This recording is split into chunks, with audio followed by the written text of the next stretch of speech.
उत्तराखंड की कानून व्यवस्था पर एक बार फिर से सवाल खड़े हो गए हैं। दरअसल उत्तराखंड राज्य स्थापना दिवस के अवसर पर राजधानी देहरादून में बदमाशों ने रिलायंस ज्वेलरी शोरूम में बड़ी लूट को अंजाम दिया है। बदमाशों ने 10 मिनट के अंदर 10 करोड़ की डकैती को अंजाम दे डाला। बदमाशों ने शोरूम में करीब 32 मिनट तक आतंक मचाए रखा। बदमाशों ने शोरूम में तैनात कर्मचारियों को डराने के लिए कुछ को गन पॉइंट पर ले लिया और कुछ की पिटाई तक कर डाली। जानकारी के मुताबिक 4 बदमाश शोरूम के अंदर घुसे और उनके कुछ साथी बाहर भी खड़े थे।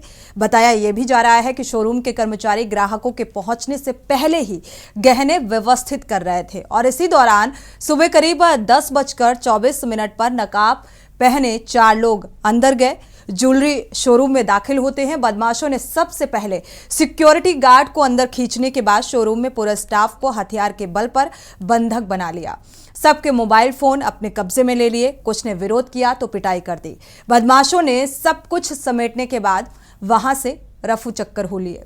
आपको बता दें कि जिस रिलायंस ज्वेलरी शोरूम में यह वारदात हुई, सचिवालय और पुलिस मुख्यालय के नजदीक है। ये शोरूम शासन से लेकर पुलिस मुख्यालय के आला अफसर लगातार इस शोरूम के पास से निकलते हैं, गुजरते हैं और इसके बावजूद बदमाशों ने फिल्मी अंदाज में वारदात को अंजाम देकर पुलिस को एक बड़ी चुनौती दी है।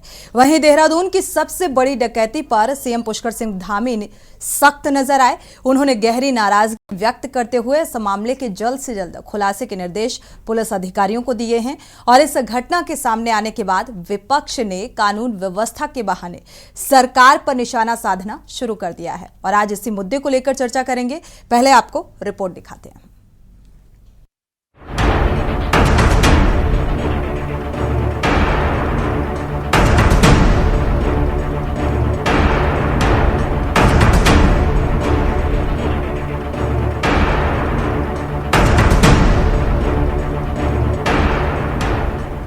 उत्तराखंड राज्य स्थापना दिवस के अवसर पर बदमाशों ने दून पुलिस को बड़ी चुनौती दी है। दरअसल बदमाशों ने रिलायंस ज्वेलरी शोरूम में बड़ी लूट को अंजाम दिया। बदमाशों ने 10 मिनट के अंदर ही 10 करोड़ की डकैती को अंजाम दे दिया। बदमाशों ने शोरूम में करीब 32 मिनट तक आतंक मचाए रखा। बदमाशों ने शोरूम में तैनात कर्मचारियों को डराने के लिए कुछ को गन पॉइंट पर ले लिया और कुछ की पिटाई तक की। जानकारी के मुताबिक 4 बदमाश शोरूम के अंदर घुसे और उनके कुछ साथी बाहर भी खड़े थे। बताया जा रहा है कि शोरूम के कर्मचारी ग्राहकों के पहुंचने से पहले ही गहने व्यवस्थित कर रहे थे और इसी दौरान सुबह 10:24 पर नकाब पहने 4 लोग घुस आए। बदमाशों ने सबसे पहले सिक्योरिटी गार्ड को अंदर खींचने के बाद शोरूम में पूरे स्टाफ को हथियार के बल पर बंधक बना लिया और सबके मोबाइल फोन अपने कब्जे में ले लिए। कुछ ने विरोध किया तो उनकी पिटाई भी कर दी। बदमाशों ने सब कुछ समेटने के बाद आराम से वहां से रफू चक्कर हो जाते हैं। हालांकि एसएसपी देहरादून अजय सिंह का कहना है कि जल्द ही बदमाशों को गिरफ्तार कर लिया जाएगा। वहीं पुलिस ने घटना में प्रयुक्त 2 बाइकें भी बरामद की है। देखिए ये करीब 10:30 पौने 11 के बीच की जैसा बता रहे हैं कि ये बात है, घटना है और इसमें 3 व्यक्ति, पहले एक व्यक्ति अंदर आया था। रिलायंस का ये ज्वेलरी का शोरूम है और इसके बाद आने के बाद वो फ़ोन पे या अन्य डाइवर्ट करने के लिए कुछ बात करता रहा और अचानक से फिर 2 अन्य लोग आए, उसका डोर पार करके सबको बैठा दिया और इसके बाद जैसा इनका कहना है कि इसमें एक व्यक्ति बाहर भी खड़ा था जो ऑब्जर्व कर रहा था। 4 व्यक्ति तो पहचान मतलब जो थे मास्क पहने हुए थे, एक हेलमेट पहना था और इसमें 4 से ज़्यादा भी व्यक्ति हो सकते हैं क्योंकि जिस हिसाब से घटना की गई है उस हिसाब से मुझे लगता है कि इसमें 4 ही व्यक्ति नहीं, ज़्यादा व्यक्ति है। तो इससे तहरीर लेके इसमें मुकदमा कायम कर दिया गया और इसमें धारा जो अभी लूट जुटाई थी, लेकिन मुझे लगता है सारी पूछताछ के बाद कि इसमें ज़्यादा व्यक्ति हैं तो उसको डकैती में उसको बताया इंस्पेक्टर को किसी तरमीम कर दी जाए। जिस तरह का रिलायंस के शोरूम में भी घटना हुई है वैसे देश के हर कोने में पता चल रहा है किस तरह घटना हुई है। जो कि इनसे जानकारी हुई है तो इनके हेड ऑफिस से शेयर किया गया है कि अभी महाराष्ट्र में, बंगाल में, अन्य जगहों पर भी सेम तरह की घटना हुई है। आपको बता दें कि जिस रिलायंस ज्वेलरी शोरूम में वारदात हुई वो सचिवालय और पुलिस मुख्यालय के नजदीक है। शासन से लेकर पुलिस मुख्यालय के आला अफसर लगातार इस शोरूम के पास से गुजरते हैं और इसके बावजूद बदमाशों ने फिल्मी अंदाज में वारदात को अंजाम देकर पुलिस को बड़ी चुनौती दी है। वहीं देहरादून की सबसे बड़ी डकैती पर सीएम पुष्कर सिंह धामी सख्त हुए हैं। उन्होंने गहरी नाराजगी व्यक्त करते हुए इस मामले के जल्द से जल्द खुलासे के निर्देश पुलिस अधिकारियों को दिए हैं। वहीं इस घटना के सामने आने के बाद विपक्ष ने कानून व्यवस्था के बहाने सरकार पर निशाना साधना शुरू कर दिया है। उत्तराखंड सरकार के लिए कितनी शर्मनाक बात है कि वो देहरादून जहां सारे मंत्री संतरी राज्यपाल मुख्यमंत्री सब रहते हैं और तो और पुलिस प्रशासन के सारे आला अधिकारी जहां पर तैनात हैं, वहां दिन दहाड़े उनकी नाक के नीचे रिलायंस शोरूम से करोड़ों के गहने और जेवर डकैत ले जाते हैं गन पॉइंट पर।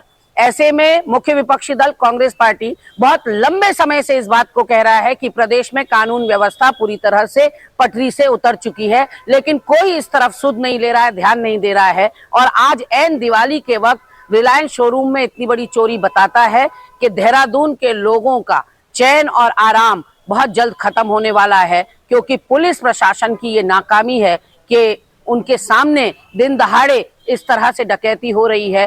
क्या पुलिस प्रशासन का डर, भय और रसूख इन अपराधियों के मन में होगा, कितना वो घबरा रहे होंगे पुलिस प्रशासन से, ये उस बात की तस्दीक करता है। पुलिस मुख्यालय से मात्र 500 मीटर की दूरी पर एक ज्वेलर्स के शोरूम में दिन दहाड़े डकैतों द्वारा डकैती करना, उसका वीडियो बनाना, ये डकैतों के दुस्साहस का प्रतीक होने के साथ साथ राज्य की पुलिस व्यवस्था, राज्य की कानून व्यवस्था पर प्रश्न चिन्ह खड़े करता है। जिस तरह से लोग राज्य स्थापना दिवस का आनंद ले रहे थे, ऐसे में पुलिस सारे उसमें व्यस्त रही होगी, ये माना जा सकता है। लेकिन डकैतों ने जो रणनीति बनाई, तो पुलिस को इससे समझना चाहिए कि उनको किस तरह से ऐसे समय पर लोगों को सुरक्षा प्रदान करनी है। देहरादून के एसएसपी का ट्रैक रिकॉर्ड अब तक बेहतर रहा है और हम उम्मीद कर रहे हैं कि डकैत पकड़े जाएंगे, लेकिन उसके साथ जो राज्य के अंदर अपराधों का बढ़ता ग्राफ है वो चिंताजनक है। जिस तरह से चेन स्नैचिंग से लेकर के लूट, डकैती, हत्या के मामले हो रहे हैं वो चिंताजनक हैं। तो राज्य की कानून व्यवस्था पर सवाल खड़े करने के साथ ये सरकार की कार्यप्रणाली पर, सरकार की इच्छा शक्ति पर भी सवाल खड़े करता है। उत्तराखंड राज्य एक शांतिप्रिय राज्य है और सरकार इसके प्रति गंभीर है और पुलिस भी पूरी तरह से मुस्तैद है। बहुत जल्दी अपराधी पकड़े जाएंगे और इसका खुलासा होगा। जहां तक कांग्रेस का प्रश्न है, तो कांग्रेस को इस पे सकारात्मक भूमिका निभानी चाहिए, क्योंकि उत्तराखंड राज्य में जिस तरह का वातावरण उनके समय में था, मुझे लगता है कि आज की परिस्थिति से उसकी तुलना करेंगे तो आज उत्तराखंड बेहतर स्थिति में है। या ये घटना हुई है तो निश्चित रूप से पुलिस उनको जल्दी ही गिरफ्तार कर लेगी। कुल मिलाकर उत्तराखंड की कानून व्यवस्था पर एक बार फिर से सवाल खड़े हो गए हैं। दिसंबर महीने में देहरादून में होने वाली ग्लोबल इन्वेस्टर्स समिट से पहले इस बड़ी वारदात ने सरकार की चिंता को बढ़ा दिया है। वहीं व्यापारियों और स्थानीय लोगों में इस वारदात के बाद डर का माहौल है और ऐसे में देखना होगा कि आखिर कब तक पुलिस इन आरोपियों को गिरफ्तार कर पाती है। Uttarakhand desk report. तो कानून व्यवस्था को लेकर सवाल उठ रहे हैं, क्योंकि ये वारदात जो सामने आई है ये कानून व्यवस्था पर सवाल उठा रही है कि कितनी चाक चौबंद है, क्योंकि दीपावली का त्योहार है। ठीक उससे पहले ये चोरी की वारदात, ज्वेलरी शोरूम में किस तरीके से दाखिल होते हैं बदमाश, और पूरे घटनाक्रम को रिपोर्ट के जरिए आपके साथ साझा किया। साथ ही दिसंबर में ग्लोबल इन्वेस्टर्स समिट होनी है और उससे ठीक पहले ये जो वारदात सामने आई है, इसको लेकर भी विपक्ष सवाल खड़े कर रहा है। इसी को लेकर आज हम देवभूमि के दंगल में चर्चा करेंगे। खास मेहमान हमारे साथ जुड़ चुके हैं, आपका परिचय करा देते हैं। कुंवर जपेंद्र सिंह जी हैं, बीजेपी के प्रदेश प्रवक्ता हैं। स्वागत है आपका इस चर्चा में शामिल होने के लिए। साथ ही मंजू त्रिपाठी जी हैं, कांग्रेस प्रवक्ता हैं, आपका भी बहुत बहुत स्वागत इस चर्चा में शामिल होने के लिए। आप प्रवक्ता कुछ देर बाद जुड़ेंगे। शांति प्रसाद भट्ट जी भी जुड़े हुए हैं, आपका भी बहुत बहुत स्वागत, यूकेडी से हैं। साथ ही सुभाष झा एज ए वरिष्ठ पत्रकार जुड़े हुए हैं, आपका भी बहुत बहुत स्वागत। शुरुआत कर लेते हैं कुंवर जपेंद्र जी से शुरुआत करते हैं, क्योंकि लगातार विपक्ष अब सवाल कानून व्यवस्था को लेकर उठा रहा है और उठाना लाजमी भी हो जाता है, क्योंकि जिस तरीके की ये घटना सामने आई है इसको लेकर कितनी व्यवस्थित है कानून व्यवस्था, और साथ ही दीपावली का त्योहार भी सिर पर है, एक अतिरिक्त जिम्मेदारी। त्योहार के टाइम पे कैसे निपटेगा प्रशासनिक अमला? घटना अपने आप में एक अनोखी घटना है और पहली घटना है। आज से पहले राजधानी में ऐसा कभी नहीं हुआ। अपराधियों ने जो ये वारदात करी है तो निश्चित तौर पर सरकार भी सख्त है, डीजीपी भी सख्त है और पूरा पुलिस महकमा इस केस को पूरी तरह से इस पे सख्ती से देख रहा है और बहुत जल्दी इस केस को खोल दिया जाएगा। अपराधियों के लिए उत्तराखंड की जमीन को किसी भी तरह से उपजाऊ नहीं होने दिया जाएगा। यह भारतीय जनता पार्टी और माननीय मुख्यमंत्री जी का संकल्प भी है और लॉ एंड ऑर्डर को लेकर निश्चित तौर पर डीजीपी भी बहुत संजीदगी के साथ काम कर रहे हैं, पूरा पुलिस महकमा काम कर रहा है। ये अपने आप में आश्चर्यचकित। तो इस घटना को लेकर क्या कहेंगे जपेंद्र जी? अगर इतना सक्रिय है पुलिस प्रशासन, इतना जिम्मेदार है, और आपने कहा कि ऐसी कोई भी घटना को व्यवस्थित बनाए रखना जिम्मेदारी है, तो इस घटना को लेकर आप क्या कहेंगे? किसकी लापरवाही है? निश्चित तौर पर यह आश्चर्यचकित कर देने वाली घटना है और उत्तराखंड के निर्माण के बाद ये पिछले 23 वर्षों में पहली बार हुआ है। ऐसा नहीं है कि बिल्कुल भी उत्तराखंड में अपराधियों के लिए कोई गुंजाइश नहीं है, कोई जगह नहीं है। लॉ एंड ऑर्डर सख्त है, लेकिन अगर ये घटना लेकिन जपेंद्र जी, तो अपराध इतने सालों से नहीं हुआ, ठीक है, हम आपकी बात से इत्तेफाक रखते हैं, लेकिन ये अपराधी नए नए तो मार्केट में नहीं आए ना। ये अपराधी तो पहले से रहे होंगे और तभी शातिराना अंदाज में इन्होंने अपराध को, लूट की वारदात को अंजाम दिया होगा।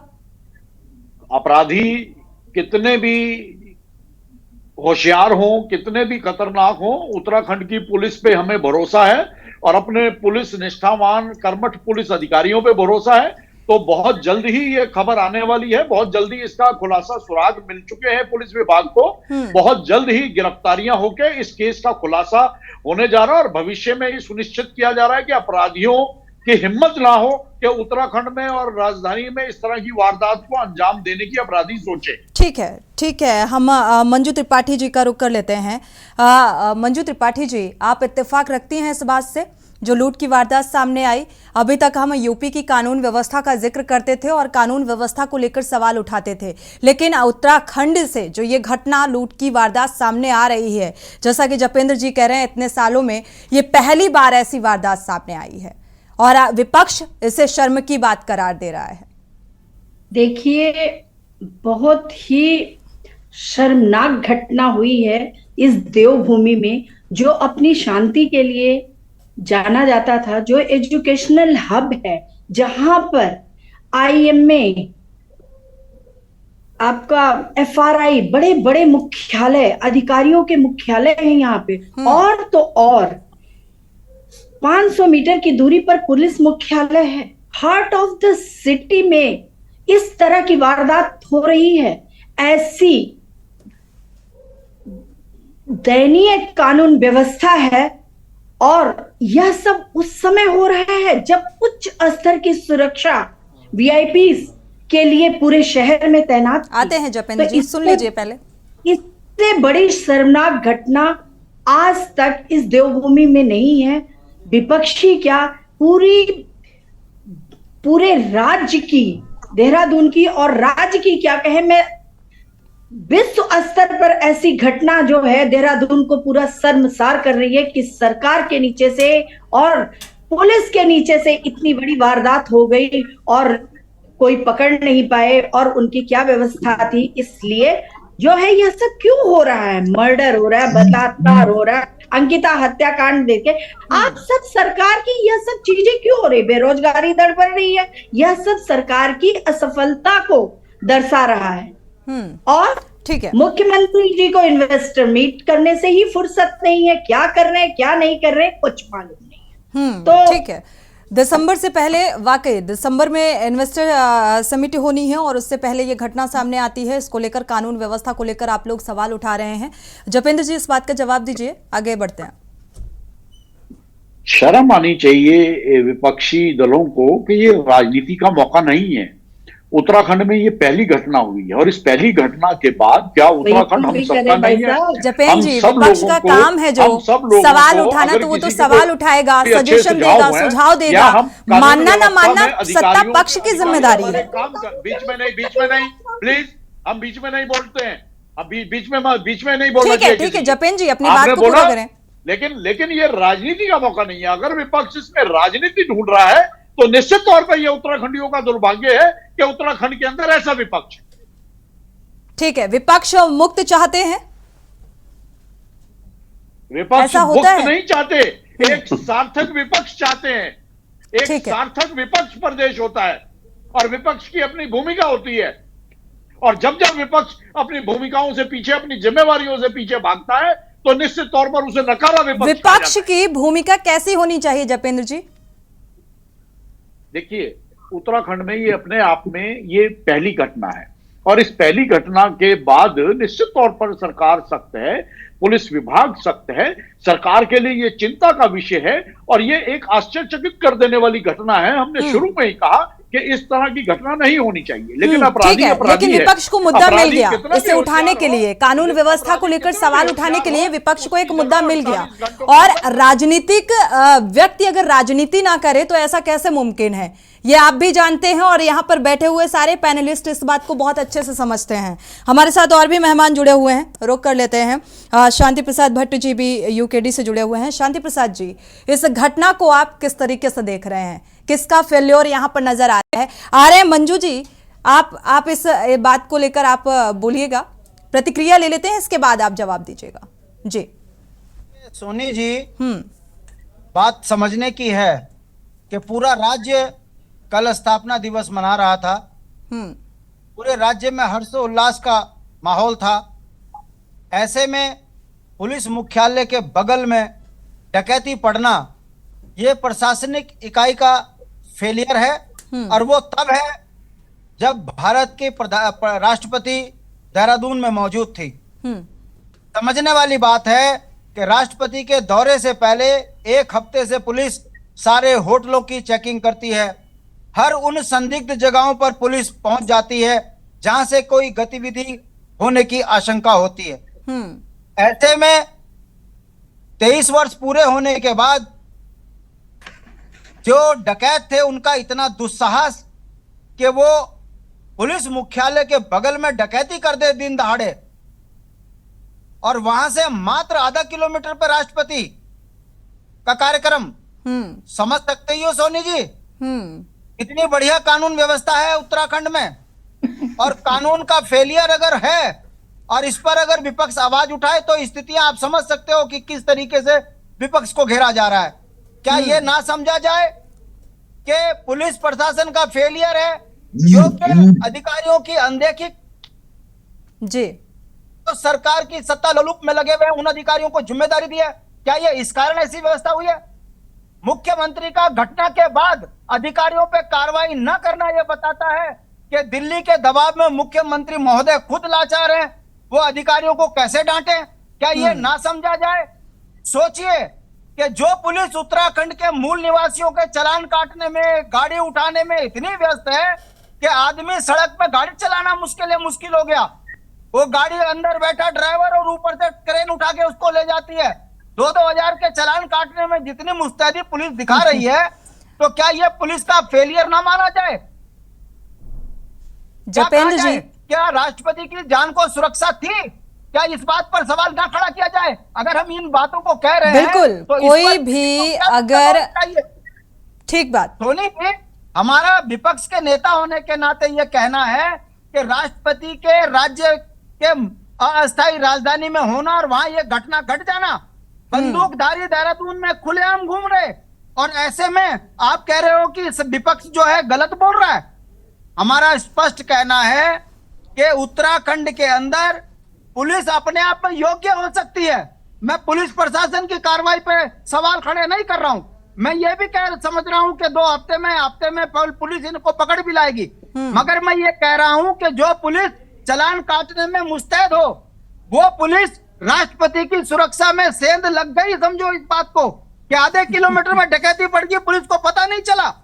कैसी सरकार है? और ऐसे में मुख्यमंत्री का कार्रवाई ना करना यह बताता है कि मुख्यमंत्री खुद दिल्ली के दबाव में है। वो कैसे किसी अधिकारी चलिए, पर कार्रवाई मुख्यमंत्री ने तो इस ये घटना को कैसे लेकर काम नहीं नाराजगी करेगा? जता दी और उन्होंने इस बात के लिए निर्देशित भी कर दिया आला कमान को, आला अधिकारियों को, कि इसमें जल्द से जल्द उचित कार्रवाई की जानी चाहिए। इसी को लेकर हम चर्चा कर रहे हैं। हमारे साथ आपके प्रवक्ता भी जुड़ चुके हैं, दर्शन डोभाल जी। आपका बहुत बहुत स्वागत है इस चर्चा में जुड़ने के लिए। इसके बाद वरिष्ठ पत्रकार का भी रुख करेंगे, सुभाष झा जी का। दर्शन डोभाल जी का रुख कर लेते हैं। जपेंद्र जी आपसे जवाब लेंगे, पहले सुन लेते हैं, प्रतिक्रिया ले लेते हैं। दर्शन डोभाल जी, इस घटना को लेकर क्या कहेंगे आप? मामले में ठीक है भाई। देखिए सोनी जी, ऐसा है कि अभी हमारे भाई भाजपा के प्रवक्ता आदरणीय कुंवर जपेंद्र जी कह रहे थे, उन्होंने इस बात को 2 बार कहा है कि ये राज्य के अंदर पहली घटना है। मुझे बड़ा अफसोस हो रहा है, उनको लगता है कि लोगों की याददाश्त कमजोर हो गई है, लेकिन ऐसा नहीं है कुंवर साहब। आपको शायद या तो आप भूल गए, आपकी याददाश्त ठीक नहीं है, या फिर आपको लगता है कि दूसरों की याददाश्त कमजोर है। अभी कुछ दिन पहले भाजपा के नेता के घर पे डाका पड़ा था, याद है आपको? तो डोयाले में, या भूल गए उसको? तब या शहर से बाहर थे आप? तारीख में बता दूं, भाजपा के नेता के यहां भी पहले डाका पड़ा था, ये ट्रेलर था।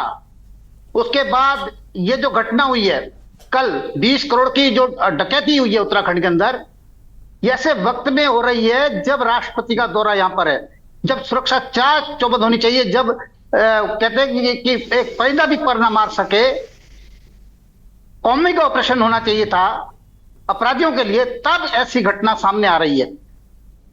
और ये इसलिए घटना हो रही है, मैं इसका एक और कारण बता दूं कि जिस राज्य का मुखिया गंभीर ना हो अपने जनता के प्रति, और जिस महकमे का मुखिया अपने दायित्व को ना समझता हो, वो अपने कर्तव्य के प्रति गंभीर ना हो, तो नीचे जो काम करने वाले लोग हैं वो भी गंभीर नहीं हो सकते हैं। और ये इसका यही कारण है कि हमारे जो पुलिस महानिदेशक हैं वो तो फोटो खिंचवाने में मस्त है। कई वीआईपी मूवमेंट देहरादून में हो रहे हैं, आप देखते हैं आए दिन जो है फोटो डालते रहते हैं, अपने फेसबुक वॉल पे डालते हैं। उनका मकसद अभी फोटो डालना, अपने आप को प्रचार करना, अपना वो एक तरह से स्टार बनने की मुहिम जो उनकी है। उनको लगता है रिटायरमेंट के बाद में थोड़ा जो है हाईलाइट रहूंगा, तो शायद उनको पॉलिटिक्स में भी मुझे लगता है कि उनकी बहुत रुचि है। बहुत जल्दी उनको हम चुनाव लड़ते हुए भी देखेंगे। और क्योंकि वो भाजपा की लगातार जो मदद करते आ रहे हैं, आपने देखा होगा, एक तरफ हमारे निदेशक जी एक किताब निकालते हैं, खाकी में भी, क्या कौन सी किताब थी उनकी? खाकी में इंसान। और दूसरी तरफ उस खाकी में इंसान किताब लिखने के बाद अपने ही महकमे के लोगों के ऊपर वो अत्याचार करते हैं। जब वो 4600 पे ग्रेड का मामला आता है, तब उनके अरमानों को कुचला जाता है, उनकी मांग को ठुकराया नहीं जाता है, बल्कि उनके परिवार जब अपने मांग के लिए वो खुद ड्यूटी करते हैं पुलिस वाले, और अपने परिवारों को धरना प्रदर्शन, शांतिपूर्वक धरना प्रदर्शन के लिए भेजते हैं गांधी पार्क में, तब उनको जबरदस्ती गाड़ियों में जो खदेड़ा जाता है, उनको ठूसा जाता है, गाड़ियों में भगाया जाता है, अपने ही कुनबे के लोगों को, मैं कहूंगा अपने ही महकमे के लोगों को। तो ऐसा इंसान, इसका दोहरा चरित्र, एक तरफ खाके में इंसान की बात करता है, दूसरी तरफ वो उसी अपने महकमे के लोगों के साथ में अत्याचार करता है। और सीधा मकसद जो मुझे लगता है वो बिल्कुल भी आपराधिक मामलों में बिल्कुल भी वो गंभीर नहीं है। वो कहीं भी मुझे कोई एक वारदात बता दीजिए, आजकल कोई जब मामला वारदात होती है या कोई मामला होता है तो एफआईआर दर्ज नहीं हो सकती है। मैं खुद इस बात चलिए, हालांकि इस घटना को लेकर तो एसएसपी ने बोला है कि बहुत जल्द सलाखों के पीछे होंगे अपराधी, लेकिन अगर सलाखों का अपराधियों के जहन में डर होता तो शायद ये घटना इस तरीके से सामने नहीं आती। जपेंद्र जी जवाब दे दीजिए इस बात का, इसके बाद सुभाष झा जी का रुख करते हैं। दर्शन डोभाल जी थोड़ा सा इस मुद्दे को लेकर विषय से भटककर व्यक्तिगत हो गए। उनके लिए मुख्यमंत्री भी एक निशाना बना दिए गए और एक डीजीपी भी। तो आप दर्शन जी, हम एक घटना के ऊपर चर्चा कर रहे हैं। आपको व्यक्तिगत रूप से उत्तराखंड के डीजीपी अच्छे नहीं लगते हैं, वो आपका व्यक्तिगत विषय है। लेकिन यहाँ चर्चा हो रही है नहीं कि नहीं DGP जो ने संज्ञान ये लिया अभी है। इस बात का भी जिक्र किया है कि किस तरीके से डकैती हुई थी। अगर बीजेपी के किसी नेता के घर में, किसी भी बीजेपी से जुड़े हुए शख्स के घर में डकैती होती है तो क्या वो चोरी की श्रेणी में, अपराध की श्रेणी में नहीं आता क्या? देखिए, उस घटना का खुलासा हो चुका है। वहां आसपास काम करने वाले लोग और संदिग्ध लोग उसमें शामिल थे, और जब भी कोई अपराध होता है और अपराध होने के बाद अगर उस अपराध का खुलासा ना हो, तब तो हमारे लॉ एंड ऑर्डर की और पुलिस विभाग की अधिकारियों की आलोचना अच्छी लगती है। अपराध होने का इंतजार करता है प्रशासनिक महकमा। जपेंद्र जी, देखिए, अपराधों का 1% निश्चित तौर पर उत्तराखंड निर्माण के बाद उत्तराखंड में बिल्कुल जीरो हो गया था, लेकिन जिस तरह से अन्य राज्यों से, पूरे देश भर से लोग आके उत्तराखंड के आसपास या उत्तराखंड में बसे हैं और समय समय पर पुलिस विभाग अपना सत्यापन अभियान चलाता है, अधिकारी उसकी मॉनिटरिंग करते हैं, तो उससे काफी चीजों पर रोक लगती है। लेकिन अगर अपराध हो गया तब हमारे पुलिस अधिकारियों की और विभाग की काबिलियत होती है कि उसे कितनी जल्दी खोलते हैं और 100% उसका पर्दाफाश करते हैं। तो हमें पूरा भरोसा है अपने प्रदेश की कानून व्यवस्था पे, अपने प्रदेश के पुलिस अधिकारियों पे, कि इन अपराधियों का भी वही हश्र होगा जो पूर्व की कुछ घटनाओं में अपराधियों का हश्र हुआ है। आपको फिलहाल भरोसा है, लेकिन मुझे लगता है हार्ट ऑफ सिटी कहा जाता है उत्तराखंड को, और वहां की जनता को अब भरोसा नहीं है कानून व्यवस्था पर, या फिर विपक्ष को लेकर अगर जिक्र करें जिस तरीके से सवाल कानून व्यवस्था को लेकर खड़े हो रहे हैं। जपेंद्र जी, ठीक है, आपका रुख करेंगे, सुभाष झा जी का रुख कर लेते हैं। सुभाष झा जी, देखा जाए तो एज ए पत्रकार आप क्या देख पा रहे हैं, क्या समझ पा रहे हैं? क्या आपको लगता है कि कानून व्यवस्था बहुत बेहतर तरीके से चुस्त दुरुस्त है, और अगर है तो ये घटना क्यों सामने आ रही है? अपराधियों के जहन में कानून व्यवस्था का खौफ नहीं है? देखिए सोनी जी, यह निश्चित तौर पर जो है अपराधियों के हौसले बुलंद होने का ये संकेत है ये घटना। और एक बात जी, रही बात कि चीफ मिनिस्टर, डीजीपी और एसएसपी बैठ करके हर दुकान की रखवाली तो नहीं करते, लेकिन हाँ, व्यवस्थाओं पर नियंत्रण जरूर करते हैं और व्यवस्थाओं का माहौल बनाने की कोशिश जरूर करते हैं। जहां तक मैं जानता हूं कि अजय जी बहुत जाबाज पुलिस अफसर हैं यहाँ के एसएसपी, और अपराध पर नियंत्रण के लिए जाने जाते हैं। निश्चित तौर पर अपराधियों ने उनको चैलेंज किया, एक बात, पुलिस व्यवस्था को चैलेंज किया, दूसरी बात, तीसरी बात जो कल एक चीज और भी था, राष्ट्रपति तो थी ही, शाम को अमित शाह गृह मंत्री भी आने वाले थे आईटीबीपी में। शाम को पूरा पुलिस महकमा खड़ा था, यहाँ आईटीबीपी का सीमा द्वार है। कल आज मसूरी में कोई प्रोग्राम था, वहां भी उन्हें जाना था। अब सवाल ये उठता है कि गृह मंत्री इस राज्य में, राष्ट्रपति इस राज्य में, इस राज्य के राजधानी में, शहर में, और उस समय, और खास करके राज्य का स्थापना दिवस का समारोह है, और तब ऐसी घटना दिन दहाड़े होती है 10 बजे 10:30 बजे के बीच। सवाल ये नहीं उठता कि ये घटना हुई, घटना होकर के वहां बड़ी आराम से वहां से रफू चक्कर हो गए अपराधी। बिल्कुल, जबकि वो भीड़ भाड़ वाला इलाका है, एक अपराधी नहीं थे, 4 और 5 थे, हर चौक चौराहों पर पुलिस थी, हर जगह सीसीटीवी कैमरे लगे हुए हैं। जब आए होंगे तब भी, जब गए होंगे तब भी। मैं चूंकि बहुत दिनों तक मैं क्राइम का पत्रकार रहा हूं, बिल्कुल, अब तो अपराध की कुछ प्रवृत्ति और अखबार के तौर तरीके को भी मैं जानता हूं थोड़ा बहुत। अपराधी एक दिन में सीधी आ नहीं गए होंगे, कई दिन से उनकी रेकी चल रही होगी कि ये कब सजाया जाता है, कब दुकान खोला जाता है, कब दुकान बंद होता है। मूल सवाल ये है कि कल जो दिन था और कल जो टाइमिंग थी और कल जिस समय पुलिस का पूरा चाक चौबंद व्यवस्था पूरी राजधानी की थी, उस समय अगर यह घटना होती है तो ये निश्चित तौर पर पुलिस के लिए ये लज्जाजनक बात है, कानून व्यवस्था के लिए ये लज्जाजनक बात। बिल्कुल। अब सवाल ये उठता है कि ये बात मैं अभी कहूंगा और पहले भी मैं दोहराता रहा हूं कि अगर कोई घटना हो गई तो उस मामले में उत्तराखंड के पुलिस का ट्रैक रिकॉर्ड बहुत अच्छा है। वो इंग्लैंड नहीं, अमेरिका भाग के अपराधी जाएंगे, वो उसको रहस्योद्घाटन करेंगे, उन्हें पकड़ के ले आएंगे, ये भी बात साफ। लेकिन इसके कबल मैं ये भी कहना चाहता हूं कि यहाँ इससे अभी उन्होंने तो कहा भाजपा नेता के यहाँ जो घटना हुई, इससे पहले भी आप देखिए फाइल चोरी की यहाँ घटना होती है सचिवालय से, ये सीधा शासन को चैलेंज है। तो यहाँ नगर निगम चुनौती तो यहाँ भी इस घटना को लेकर भी चुनौती है। 500 मीटर की दूरी पर, पुलिस मुख्यालय की 500 मीटर की दूरी पर अगर ये घटना हो जाती है तो चुनौती है प्रशासनिक अमले को। ये हाँ, नगर निगम से जो है दस्तावेज गायब होते हैं। ठीक है, अंकिता भंडारी का वीआईपी कौन था, आज तक यह सरकार बताने में विफल है कि वो वीआईपी कौन था जिसके लिए अंकिता की हत्या हुई। अब सवाल ये उठता है कि जब ऐसी घटनाएं होंगी और उस पर पुलिस प्रशासन अगर चाक चौबंद नहीं होगा और पुलिस प्रशासन से भी ज्यादा राजनीतिक छूट पुलिस को उतनी नहीं मिलेगी, तो पुलिस फिर काम कैसे करेगा? मूल प्रश्न यह है। और मुझे लगता है कि इसके बाद भी अब सजग हो जाना चाहिए। और हमारे जपेंद्र भाई भी बहुत सजग काज करता है और सजग प्रवक्ता भी है। तो इसलिए ये स्वाभाविक तौर पर भी सत्ता पक्ष के प्रवक्ता हैं तो पुलिस का बचाव करेंगे, सत्ता पक्ष का बचाव करेंगे, ये इनका हक है, ये उनका काम है, वो अपना काम कर रहे हैं। लेकिन बावजूद उसके उनकी ये ईमानदारी है कि वो कहते हैं कि हाँ ये इकलौती घटना है। ऐसा इकलौती घटना नहीं है, लेकिन हाँ इस टाइप की घटना उत्तराखंड में हमारे नहीं होती।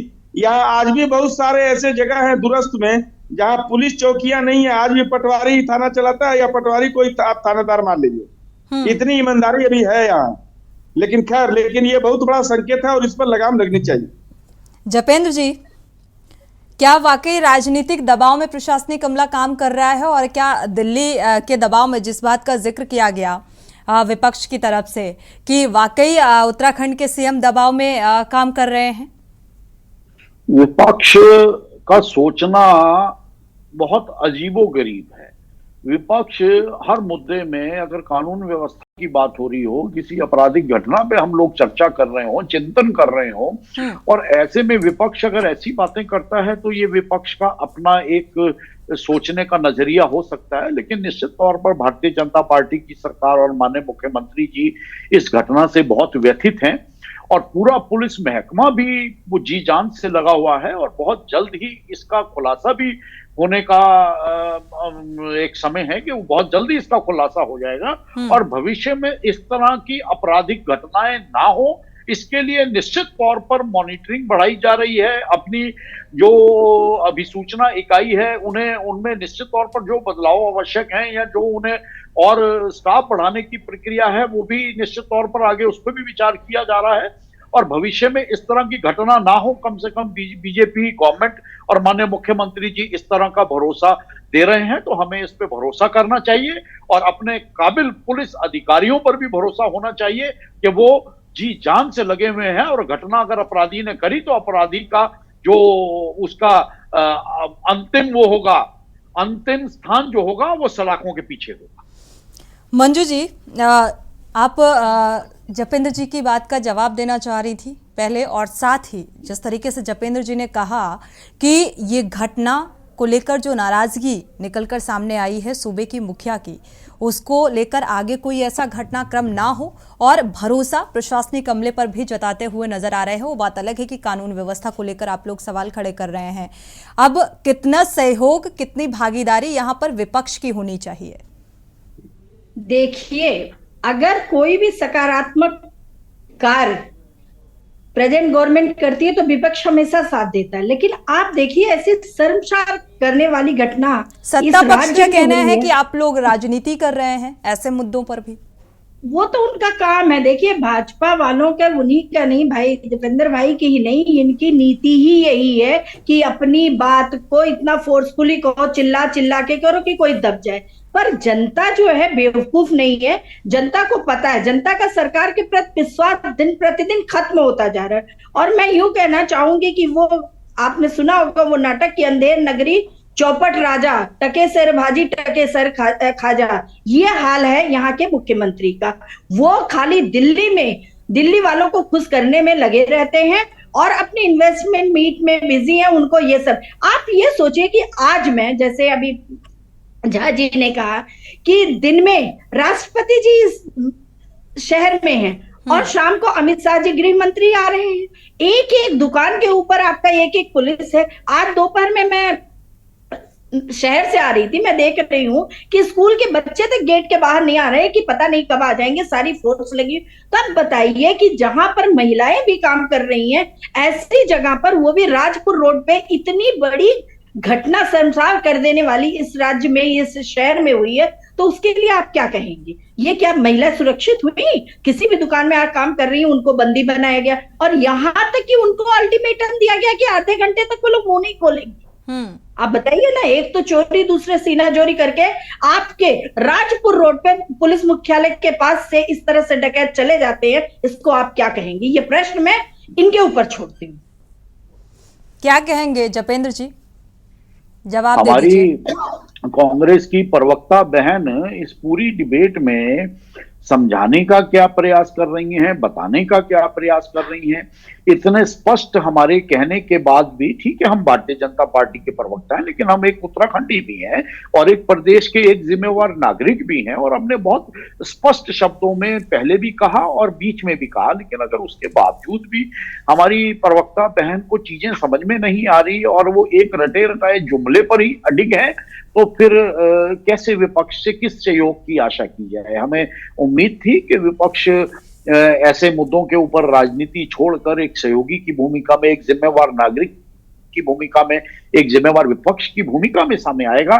तो अब क्या किया जा सकता है? ये अब ये कांग्रेस की अपनी विचारधारा है, लेकिन Bharatiya Janata party law and order को लेकर सख्त है। माननीय मुख्यमंत्री जी लॉ एंड ऑर्डर को लेकर सख्त हैं, वो डीजीपी अपना काम कर रहे हैं, जो मंजू जी ने सवाल किया और उसका बहुत जवाब जल्द तो ही नहीं है घटना का जपेंद्र जी खुलासा ये। होगा। और निश्चित तौर पर भारतीय जनता पार्टी का प्रयास रहेगा कि भविष्य में इस तरह की घटना की पुनरावृत्ति उत्तराखंड के किसी कोने में ना हो। ये आश्वासन है आपकी तरफ से। शांति प्रसाद जी का रुख कर लेते हैं। शांति प्रसाद जी, ये जो आश्वासन है ये कितना आने वाले समय में कारगर सिद्ध होगा? क्योंकि आने वाले समय में दिसंबर महीने में ग्लोबल इन्वेस्टर समिट भी है, उसको लेकर भी तैयारियां चरम पर चल रही हैं। सोनी जी, भारतीय जनता पार्टी मास्टर है इस काम में, करेंगे, देखेंगे, होगा, देखते रहो, चलता होगा, मगर होता कुछ नहीं है। अब इससे बड़ा उदाहरण हम क्या देंगे कि देश की दो बड़ी ताकत उत्तराखंड के अस्थायी राजधानी में आई, जहां पूरी पुलिस का अमला है, और पुलिस कितने दबाव में है ये बताने की जरूरत थोड़ी ना। पुलिस तो अपनी नौकरी बचाने पे लगी है, और डकैतों ने सरेआम पुलिस मुख्यालय के बगल से डकैती डाल दी, और यहाँ प्रवक्ता कह रहे हैं पकड़े जाएंगे, देख लेंगे, होगा। ये जो चल रहा है, इससे स्पष्ट पता चलता है कि उत्तराखंड के अंदर सरकार नाम की चीज नहीं है, पुलिस दबाव में काम कर रही है, इसीलिए पुलिस से चूक हो रही है। वरना मैं नहीं मानता, यदि पुलिस स्वतंत्र होकर काम कर रही होती तो उत्तराखंड के अंदर ऐसी वारदात कभी नहीं होती। दुर्भाग्य हमारा है कि सत्ता के इर्द गिर्द पूरा सिस्टम चल रहा है, और पुलिस को जो काम दिया हुआ है बहुत अच्छा कर रही है पुलिस, रोज गाड़ी उठा रही है, रोज चालान काट रही है, ये काम उनको दे रखा है उगाई का। और उसका परिणाम आप देख लीजिए कि राष्ट्रपति का देहरादून में होना और घटना का अंजाम देकर अपराधी 25 किलोमीटर दूर निकल भी जाना। आते हैं जपेंद्र, आप समझ सकते हो कि पुलिस का कितना बड़ा फेलियर है। मगर आप देख लीजिए भाजपा के प्रवक्ता को, वो मानने को तैयार नहीं है। अब अगर 4 दिन बाद वो पकड़े भी जाएंगे तो ये कहेंगे धामी जी ने पकड़ा, धामी जी की वजह से ऐसा हुआ। धामी जिंदाबाद, धामी है तो सब कुछ है। अब क्या आप भाजपा के प्रवक्ता से पूछा जाए, क्या ये डकैती धामी जी की कामयाबी का एक हिस्सा है? क्या ढाकड़ धामी जी के शासनकाल में ऐसे ही व्यवस्थाएं चलेंगी? तब इनसे जवाब नहीं बनता, तब ये विपक्ष को गरियाने लगते हैं, ये कहकर कि विपक्ष को जो है हमारा सहयोग, मतलब डकैती कर जाए। जपेंद्र जी यहाँ तो सुन लीजिए, पूरी बात तो सुन लीजिए। ये तरीका है, ये कोई तरीका है? हम ये कह रहे हैं कि यदि राष्ट्रपति के नजदीक कोई घटना घट जाती तब क्या जवाब देते? गृह मंत्री जहां पूरा पुलिस का सर्वोपरि व्यक्ति यहां पर है, यदि गृह मंत्री के साथ कोई घटना घट जाती तब क्या करते? तभी हम ये कहते हैं कि ढाकड़ धामी के शासनकाल में जो हुआ सही हुआ। भाई हमारा विपक्ष के नेता होने के नाते सवाल खड़ा करना है। हम यहाँ के एसएसपी पे सवाल नहीं खड़ा कर रहे, हम ये कह रहे हैं कि एसएसपी का फेल अगर हुआ है तो निश्चित रूप से सरकार फेल है। एसएसपी को स्वतंत्र होकर जब काम करने नहीं दोगे तो फिर कहीं ना कहीं जो चूक होगी। अब जपेंद्र जी, आपके आश्वासन से भी विपक्ष का कोई सरोकार नहीं है। नीति और नियम में ये हमेशा से सवाल खड़ा होता रहा है। हम शांति जी को एक बहुत ही गंभीर उत्तराखंड क्रांति दल का प्रवक्ता और नेता मानते थे, लेकिन इनकी गंभीरता का भी भगवान ही मालिक है। तो हम एक बार फिर शांति जी को ये भरोसा दिलाने का प्रयास करेंगे। हम एक बार फिर शांति जी को भरोसा दिलवाने का प्रयास करेंगे कि गंभीरता सत्ता पक्ष की बेहद भविष्य जरूरी है। में उत्तराखंड में जपेंद्र जी। इस तरह की घटनाओं की पुनरावृत्ति ना हो। भारतीय जनता पार्टी और प्रदेश का पुलिस महकमा निश्चित तौर पर ये आपको भरोसा दिलाने का प्रयास करता है कि भविष्य में इस तरह की घटनाओं की पुनरावृत्ति नहीं हो। तो अंकिता हत्याकांड में भी आप ऐसे ही कह रहे थे, डोईवाला वाले कांड में भी आप ऐसे ही कह रहे थे। अपराधी सलाखों के पीछे हैं और सरकार वीवीआईपी का नाम अभी तक सामने नहीं आया। इस बात को लेकर लगातार सवाल उठाए जा रहे हैं। वो बात अलग है कि ऑफ कैमरा बहुत सारी चीजें निकलकर सामने आई हैं, लेकिन ऑन कैमरा कोई बोलने को तैयार नहीं है। जपेंद्र जी, ठीक है, ठीक है, आश्वासन और भरोसे में भी इंसान को भरोसा होना चाहिए। विपक्ष के अलावा अगर उत्तराखंड वासियों का जिक्र करें तो उनको इस बात पर भरोसा होना चाहिए। दर्शन डोभाल जी, आपका रुख करेंगे। यहाँ पर देखा जाए, इस आश्वासन से आप इत्तेफाक रखते हैं? क्या लगता है आने वाले समय में कानून व्यवस्था चुस्त और दुरुस्त होगी? सोनी जी, यहीं से शुरू करता हूँ। कुंवर जपेंद्र जी की बात से। कुंवर जपेंद्र जी का कहना है कि वीआईपी जो है अंकिता हत्याकांड के अपराधी सलाखों के पीछे। हाँ, वो कुछ अपराधी सलाखों के पीछे जरूर है, लेकिन असली वीआईपी पर्दे के पीछे है, जिनको भारतीय जनता पार्टी ने छिपा कर रखा हुआ है। ये भी बात साथ में लागू होती है। दूसरी बात मैं कहूंगा कि मुख्यमंत्री तो केंद्र के दबाव में काम कर रहे हैं और बिजी हैं, सभी जानते हैं इस बात को। लेकिन यहाँ के आपकी आवाज डिस्कनेक्ट हो रही है दर्शन डोभाल जी, आवाज मिल पा रही है आपको? जी मुझे आ रही है जी, कंटिन्यू। हाँ, तो मैं ये कह रहा हूं कि पुलिस महानिदेशक जब तक खुद गंभीर नहीं होंगे तब तक ये अपराध होते रहेंगे। और अपराध की कई घटनाएं आपको याद होगा, आजकल एक ऐसी घटना हुई है और आप गूगल कर सकते हैं कि जब अपराधी कहीं आते हैं तो अपनी गाड़ी में भारतीय जनता पार्टी का लोगो लगा कर आते हैं। ये घटना अभी कुछ दिन पहले हुई है। तो आजकल भारतीय जनता पार्टी के राज में उनको, अपराधी को पता है कि अगर अपराध करना है तो भारतीय जनता पार्टी का लोगो लगा करके आप आराम से अपराध को अंजाम दे सकते हो, निकल सकते हैं, क्योंकि गाड़ियां चेक नहीं होंगी। क्योंकि इनकी दहशत इतनी है भारतीय जनता पार्टी की कि भारतीय जनता पार्टी के नाम से कोई अगर आएगा तो पुलिस उसको चेक नहीं करेगी। और इसी का फायदा अपराधी उठा रहे, ये गैंगस्टर उठा रहे, ये चोर डकैत उठा रहे। और डकैती तो सोनी जी मैं कहूंगा उत्तराखंड को तो आदत पड़ी है डकैती झेलने की। डकैतियां दो तरह की है, एक होती है गन पॉइंट पर जो कल हुई है रिलायंस के शोरूम में, और एक होती है पेन पॉइंट पर जो सचिवालय में होती है, जो इन सफेद पोषों के भारतीय जनता पार्टी के नेताओं के संरक्षण में सचिवालय में बैठे जो डकैत थे, वो अपने पेन से जो डकैती करते हैं, वो डकैती इससे 20 ठीक है, फाइनल कमेंट लेते हैं क्योंकि समय कम है। जपेंद्र जी, जब बीजेपी का लोगो लगाकर ही अपराधी अपराध को अंजाम देंगे तो ये अंकुश कैसे लगेगा अपराधियों पर? खौफ होगा नहीं?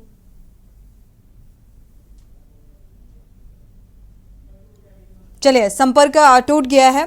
आप सभी मेहमानों का इस चर्चा में शामिल होने के लिए बहुत बहुत शुक्रिया। लेकिन इस घटना ने कानून व्यवस्था को लेकर सवाल उठाए हैं और इसी को लेकर लगातार विपक्ष भी सवाल उठा रहा है कि इससे पहले भी कई घटनाएं सामने आ चुकी हैं, लेकिन अभी भी अंकुश लगता हुआ नजर नहीं आ रहा है। इसी के साथ देवभूमि के दंगल में फिलहाल बस इतना ही। आगे खबरों के लिए आप देखते रहिए के न्यूज़ इंडिया।